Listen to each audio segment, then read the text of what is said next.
Good morning, good afternoon, good evening, whatever it is, where you're at. I hope you're having a good one. Let's talk about the Google Helpful Content Update. I finally had enough time to go over about 10 different niches, and I looked at over 200 keywords that were negatively affected by the Google Helpful Content Update. I then had a chance to also look at websites that did really well and benefited from the Google Helpful Update. And now I have some things or patterns that I picked up on that will help shed some light on this. First of all, when Google produced creating helpful, reliable, people-first content, I rolled my eyes because I always ask, what does people-first content look like? And I kept coming back and asking myself the same question. What does it look like to produce content to rank in search engines? Well, what do we use to rank for SEO? We use headings. We use the words in the content. We use meta titles. We're doing specific things within the headings, the content, the meta title, the interlinking, all of the on-page things. We're doing certain things to make sure that it ranks well in search engines. So then I kept coming back to, but what does people first content look like? And after reviewing all of the keywords that I reviewed, I have a couple of images to show you that will also shed some light on this for you. And hopefully the light bulb will go on like it did in my head. So Google produced this great piece of paper telling everyone, create helpful content that's reliable, people first. And that's who's going to benefit from the Google helpful content, right? Primarily created to benefit people. And then it gave us a list. Self-assess your content. And then it put in some BS things in here with some good things, but does the content provide original information and reporting, research and analysis? Does the content provide a substantial, complete, or comprehensive description of the topic? Pay attention to, does the main heading or page title provide a descriptive, helpful summary of the content?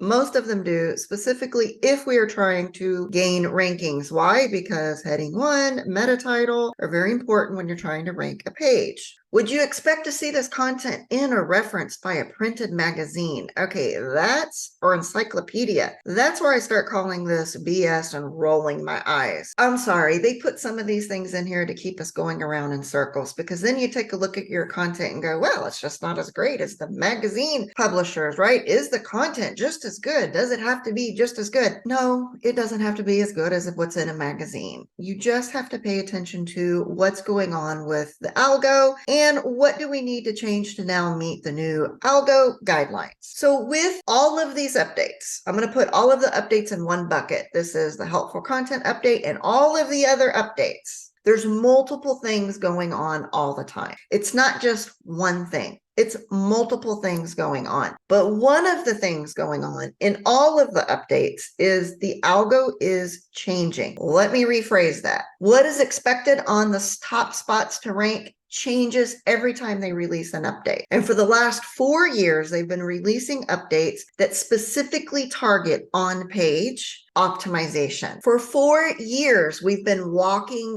back how we SEO, how we use on-page, and what we're putting into it. So think of it like this. Do you remember what it was like to rank in 2010, 2015? We're going backwards in time. Now, before you think I'm crazy, I'll show you a couple of images. I am not speaking on this because I have a theory or a hunch. I'm speaking on this because this is what the data is currently showing me. So I'll bring you back to my original question. What does people first content look like? And before we discuss exactly what that looks like, take a look at some of my images that I have here. Do you see, this is a surfer content score. The content score that is a 79 that I have in a green box, that used to be in first position. Now that's in second position. Look who took over first position. The content score is a 57. Look what happened to second position. They moved them down way over here. You see a content score of a 73. The 79 and the 73 had really good SEO on them. They were first and second position. But after the Google Helpful Content Update, we've got a 57 content score taken over first. I've got one more image to show you. Do you see the 77 in a box? That content score used to be first. Who took over first?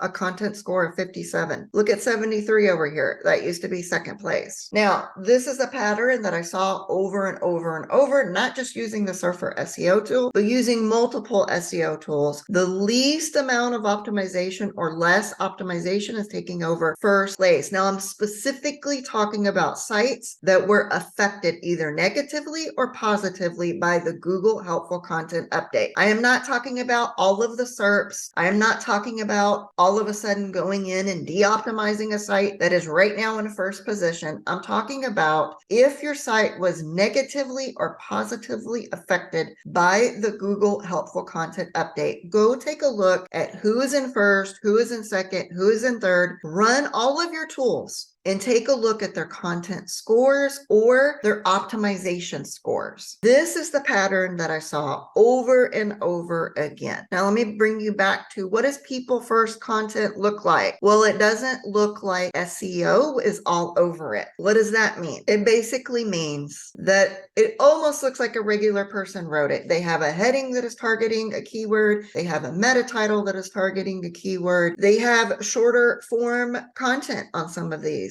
They're not winning the optimization race. They don't have 2,000, 3,000 words. They might have 1,500. They have less headings than you do. They have a lot less optimized headings than you do. They certainly don't have much interlinking going on. And if they did have interlinking, it wasn't purposeful for SEO purposes. What does SEO content look like? What does content look like that's trying to gain search engine rankings? Well, I can tell you all of our headings are, we got heading 1, heading 2, headings 3. Sometimes we use heading 4s. And we have optimized the holy crap out of them to take over first because that's what Google was wanting us to do for first position. Well, Google's flipping that and we're going back in time to a less optimized era. Now, hopefully that turned on your light bulbs and you know what to go look for. Check all of your terms at lost rankings with the helpful content update and see who's taking over first and how does it differ from your content. I guarantee you, you're going to see some differences, but don't look at it. Is their content good enough to be printed in a magazine? Is it good enough? Do they have enough detail of the overall topic? Don't look at those things. Look at how it's optimized or look at how it's not optimized. Are you more optimized than they are? And do you need to dial it back? That's a question you need to ask. Now, with all of these updates, multiple things are going on. Multiple. This may not be your only problem with this update. There could be other issues going on that you need to take care of. And this one magic bullet that I'm talking about is not the magic bullet that's going to save every single site,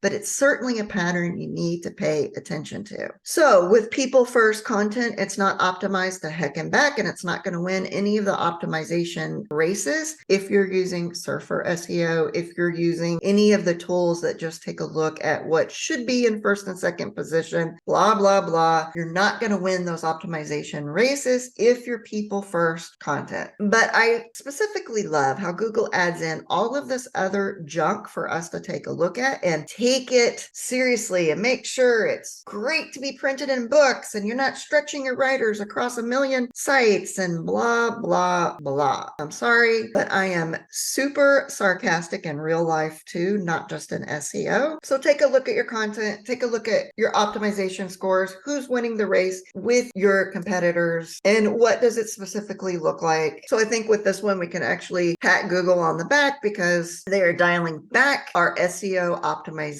skills. And we need to go back to a more simple time when optimization wasn't as crazy as it is today. Think of it this way. Remember when we used to write all of our own little blog posts when we were first getting started, and they were not 2,000, 3,000, 4,000 words. They were very basic. I think I would write like 3 paragraphs and rank the heck out of that page. We're going backwards in time with optimization. Now, does this mean only short form content will rule and take over #1? No, that's not what I'm saying. I'm saying take a look at your optimization and what is considered over optimization or overuse of optimization has changed. They moved the needle. The line in the sand has been moved, and this happens with every every single update. And for the last 4 years, we've been walking back our optimization. On some of my videos, I even talked about you seeing the keyword less and less within the pages, and that we would hit a day when we wouldn't even have the keyword on our page and that page would still rank. I'm seeing that with the helpful content update. There are some pages that have ranked for keywords that other websites used to do really well with. And guess what? I couldn't even find the keyword on anywhere in their page. Now, that doesn't mean you go through your website and start stripping out the keyword, but you need to be mindful of who's in first and second position. What does it look like? And how does your optimization stack up? It's no longer winning the race of optimizing it a million different ways to win the optimization race. Now we're winning the de-optimization race. If that makes any sense, I sure hope so. See you guys in the next video.